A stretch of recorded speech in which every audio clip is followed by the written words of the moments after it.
Okay.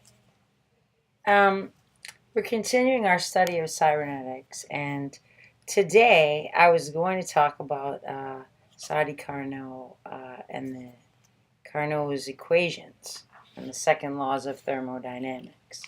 But earlier today I had put up a video about the book On Bullshit, and I had kind of connected it with the Boston Marathon and with Pheidippides and his running of the Boston Marathon. And I just found out, as you probably have too, that there was a disaster today at the Boston Marathon, and that two people at least were killed and at least 50 people were injured, some of them critically. Some of them lost limbs and things of that nature. So, this lecture, more than ever, um, kind of buttresses what I said about philosophy and cybernetics earlier, and I want to rehash what we talked about with Alcibiades and Plato, and I want to talk about a little book called On Bullshit by a philosophy professor from Princeton. His name is Harry Frankfurt. $10, maybe 12. Okay. Okay. So we were talking last time about control and communication. That's the definition of cybernetics according to Norbert Wiener: control and communication in human and animal systems, and also in machine systems. Okay, uh, and so you ask yourself the question: am I controlling the world, or is it controlling me? And we talked about money and machinery. We don't want these things to control us. We want to be at the helm. We need to look at the relationship that we have with ourselves. And Socrates, his famous phrase, know thyself, uh, which was his recommendation to his protege Alcibiades, was applied by Philip Palin to cybernetics in the current context and the commentary on cybersecurity. Okay. Uh, Now, I want to talk about On Bullshit, and I've prepared an outline. Why? Because in this very brief essay, Professor Frankfurt analyzes bullshit, and then at the end, he asks the question, why is there so much bullshit in our culture? And he connects it to an erroneous interpretation of the adage, know thyself, which goes back to Socratic dialogues. So, we're going to look at On Bullshit very briefly uh, in three 15-minute squibs or less, okay? And then we're going to see why he comes to the conclusion that part of the reason there is so much bullshit, and remember, bullshit is a form of communication. We're communicating bullshit. Is because we've misunderstood the phrase know thyself. Okay. So, he starts out his little essay by establishing that we need a theory of bullshit in our culture. Okay, he says we have so much bullshit. It's one of the salient features of our culture is that there's so much bullshit, but yet we don't have a theory of bullshit, which is odd. So he says, well, I propose a theory of bullshit. I, Professor Frankfurt, am now going to propose a theory of bullshit. I don't want to examine its rhetorical uses, but I want to analyze it from a philosophical standpoint. I want to analyze the structure of its concept. And admittedly, he says, I'm not going to be exhaustive because, number one, the term bullshit is used so loosely, and number two, the concept of bullshit is so vast and isn't clearly demarcated. So there's no way that I could possibly be exhaustive or even particularly precise. However, I'm going to contribute something helpful, particularly because, as far as I know, no work has been done uh, up to now about the theory of bullshit. So he's really a pioneer. Bullshit theory. That's funny. You can't deny that being a pioneer in bullshit theory is a very funny idea. Okay. anyway, he says, well, you could go to the Oxford English Dictionary to find out about bullshit. But I'm going to look first, and he's going to do that. He's going to go to the dictionary, but first he's going to talk about Max Planck. Because Max Planck is another philosopher who already wrote a book called On the Prevalence of Humbug.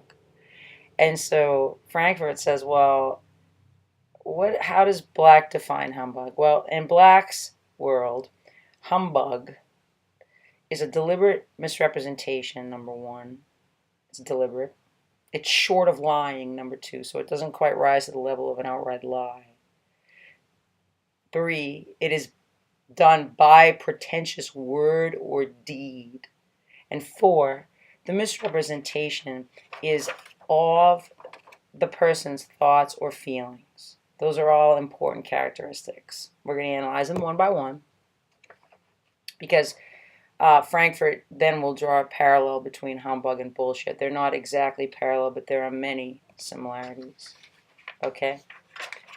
A deliberate misrepresentation has to do with your state of mind. Now, you can lie, and yet you might actually be telling the truth. How could that be? If lying depends on what the lawyer would call the mens rea, the guilty mind, I could tell you that I have $100 in my pocket. If I think that I don't, then I'm probably lying, even if I really do. So it has to do with the fact that I have a guilty mind, you see. So it's a deliberate and intentional misrepresentation, and the same is true of humbug, according to Black. But the second thing is, it isn't quite lying, it's short of lying. And so it has to do more with kind of giving an impression, okay? Like, for example, supposing I tell you that I have $20 in my pocket, and I don't. But what I want you to believe is that I have $20 in my pocket. I don't care whether I do or not. I'm concerned about what you think about what I think, okay? And if that's confusing to you, because you have to differentiate between what I'm actually thinking, okay, what's actually true, and what you're thinking about what I'm thinking, and what you're thinking about what's actually true. Because humbug is there in that balance right there. According to Black, Max Planck, humbug has to do with the misrepresentation of the person who's making the misrepresentation, their thoughts, their feelings. So it's not a lie. It's a misrepresentation of somebody's state of mind. And then so if the $20 or $100 example doesn't make any sense, imagine, says Frankfurt, someone who's making a bombastic political speech on Independence Day. And they don't really care whether what they're saying is true. They're trying to come off as a patriotic person. Now, this is particularly relevant, I think, because today is Patriots Day, as we said. And this bomb went off at a celebration. So we really have to look at the essences of things. How is this happening? Why are terrorists targeting marathons? Okay. And what does Max Planck and Frankfurt and Socrates and Norbert Wiener have to do with this? We're trying to analyze our social systems. We need a theory of bullshit because we need a theory of philosophy. And cybernetics is that. So we've got this short of lying. It's a misrepresentation. It's deliberate. And it's by a pretentious word or deed. So either I'm kind of showing off by what I'm doing, or I'm kind of showing off by what I'm saying. Okay? And the reason I'm doing this is to misrepresent my thoughts, my feelings. Not the truth, but the way I am feeling or thinking. So that's humbug, Max Planck. Okay? Then Frankfurt takes up the case of a philosopher named Wittgenstein, and he gives an example. He says Wittgenstein used to quote this Longfellow poem and say that's my motto. So let me just quote the poem to you for a moment. If I can find it. Here we go. In the elder days of art, builders wrought with greatest care, each minute and unseen part, for the gods are everywhere. Okay, so I'm not going to talk about Wittgenstein tonight because it's a heavy-duty analysis. Well, maybe I have time. Okay, you know what? I'll try. Okay. Um, Wittgenstein gives the example, or I take it back. Frankfurt gives the example of Wittgenstein associating this olden days when craftsmen were very careful about their work, and today it's not like that. They just kind of produce a lot of shoddy work. And Frankfurt says, look, bullshit. It seems like carefully wrought bullshit is a contradiction in terms. It seems like bullshit would be of the genre of modern products that are just kind of turned out carelessly, by some factory without any regard for their quality or craftsmanship. But he says, no, it's not the case. Oftentimes, in our present day society, bullshit is very carefully crafted. Okay, and he says that politics is a good example, but it's not only in politics, it's everywhere. So we have bullshit being a carefully crafted art, okay, which is like the olden days, the way people used to, take this mug, I don't know what, but, back in the day, maybe turn of the millennium, you had to make this on a potter's wheel, and you had to paint it by hand, and people were careful about that.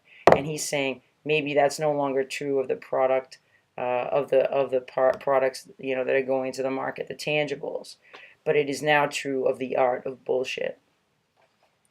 And Wittgenstein's friendship with some woman named Fanny Pascal was the example that Frankfurt uses to highlight Wittgenstein's irritation with bullshit.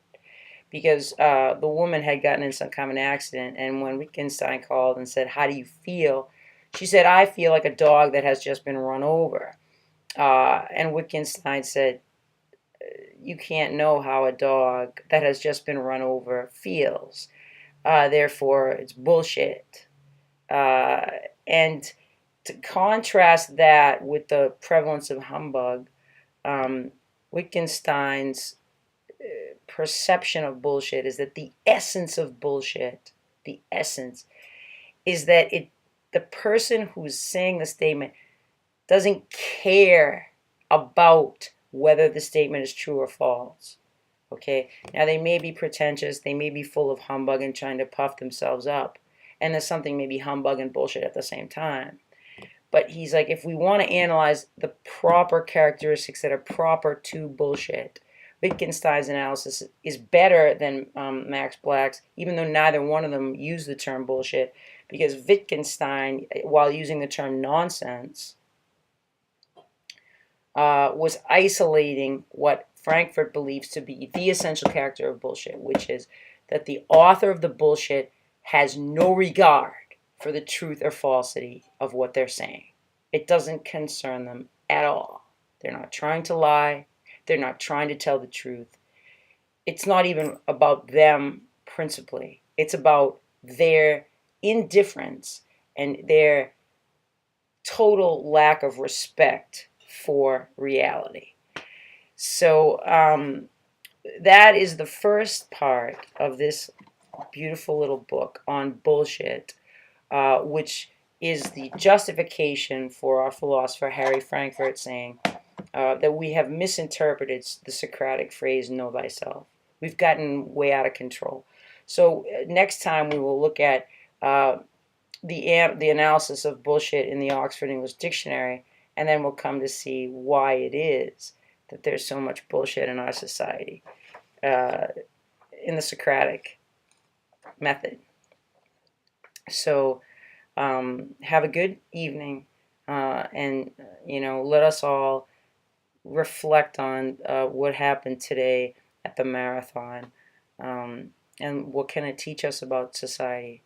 And I will see you next time as we continue our philosophical examination of Plato, Socrates, and Know Thyself and Cybernetics. Thank you.